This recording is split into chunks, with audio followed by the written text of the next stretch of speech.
Handicapper Steve here, handicapping the racing from Aqueduct Racetrack here on Saturday. It is the 6th of January 2023. Going to look at the stakes action from Aqueduct, but before I get on to that, remember to please follow me on Twitter at Horse Racing Kit 5 for more selections for race courses around the world, and I mean it around the world. Let's look at the stakes action, races 3 and 8, some good stakes races. Third race, it's the beginning of the road to the Kentucky Derby via New York. It is the Jerome Stakes, going for a purse of $150,000, race for 3-year-olds here. Field of 5 horses going the distance of ground of 1,600 meters or a mile here in the Jerome. Both these stakes races today are like very vintage, old races. I want to look it up right now. I have my phone in front of me, but I know I believe they're up to the 153rd running of the ladies later today. This race, if I'm not mistaken, this race might be from like the 1866. So this is a very old race. So you can try to do the math there. It's about 158 years old now, something like that. I don't know, but it's 159th running of this race about. So it's an old race here, both these ones. So it's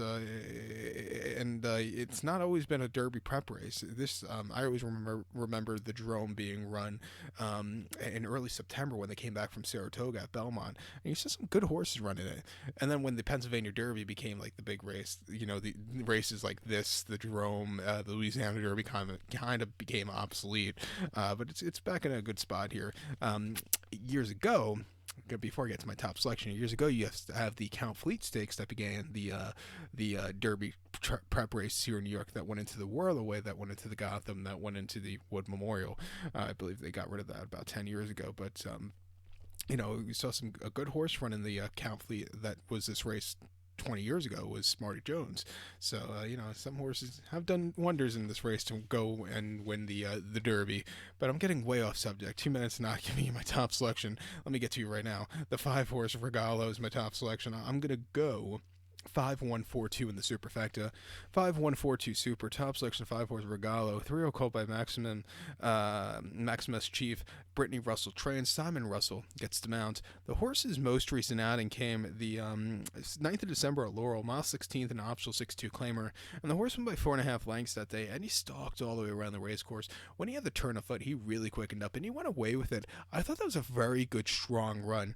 Refreshing here back to a 1-turn mile where he could be forwardly paced. He doesn't have to jump up quite a few bar points to get the trip to win here today. I think he could get the job done to win. 2 back in mid-October at Laurel, 7 furlongs in the main special weight, 53,000. He won by 5.25 lengths, and again that day he stalked all the way around the race course. He was a little bit wide, but he took off clear.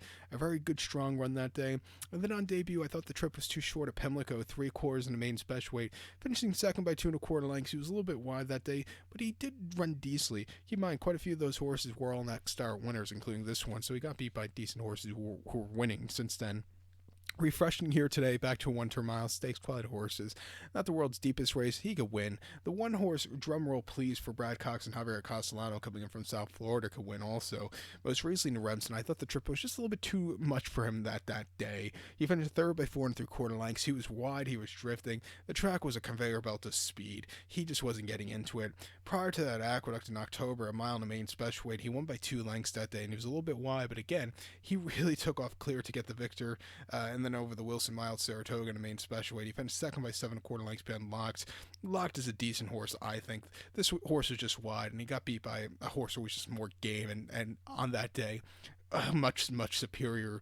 But he's come back with decent numbers since then. He's training well at Belmont. I think he could win here on the ticket. I'll use him on that ticket. But to recount my selection for the third from Aqueducts, Jerome. Going to take the 5-horse Regalo. Give kudos to the 1-horse drumroll, please. 5-1-4-2 super. 5-1 in the multi-race. Now to the 8th event from Aqueduct. Another race very rich in history. It is the Ladies Stakes. It's going for a purse of $150,000. Race fillies and mares, 4-year-olds and upwards.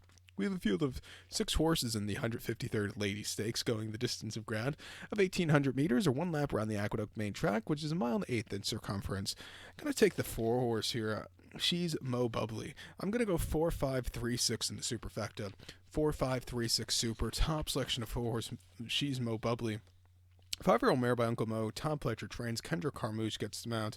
The horse's most recent outing came the 18th of December or 16th of December at Aqueduct, mile and eighth, an off 50 claimer, and the horse won by a half a length that day, and he was just wide that day. He got the lead at the top of the lane, and he grinded it out to the wire, but I don't want to see the horse that wide. Hopefully with a better trip, which she should get today, getting from an inside post draw. I think she could stay the trip well. I think she has some pace to win. I think she could get a better trip and win a little bit more easier than she did last time out. Two back on the turf at Aqueduct, mile and eighth in allowance race 90,000. Finished 10th by 12 and a quarter lengths that day.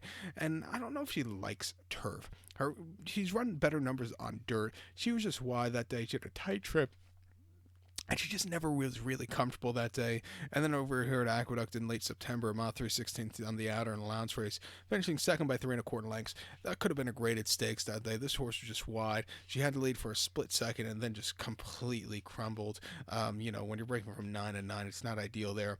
And then at Saratoga mid-August, mile and eighth in the main special, which won by 10 and a quarter lengths that day and basically walked home. A very easy race. She nearly won behind Callie's grip before that over the mile and a quarter at Saratoga, where she finished second by a neck behind her, a little bit wide, but she was getting around the race course well. Like I said, her turf efforts are a little subpar. Her dirt efforts are up to form. Stepping up in class here today, I'm going to give her a shot. I think the 5 horse here, comparative for Brad Cox and Manny Franco, could win. And late November at Aqueduct, mile and an official 6-2 claimer, she won by 1 and a quarter lengths and she cruised home easily that day. A little drifting, but that was her first start in a little bit. I'll give her the break.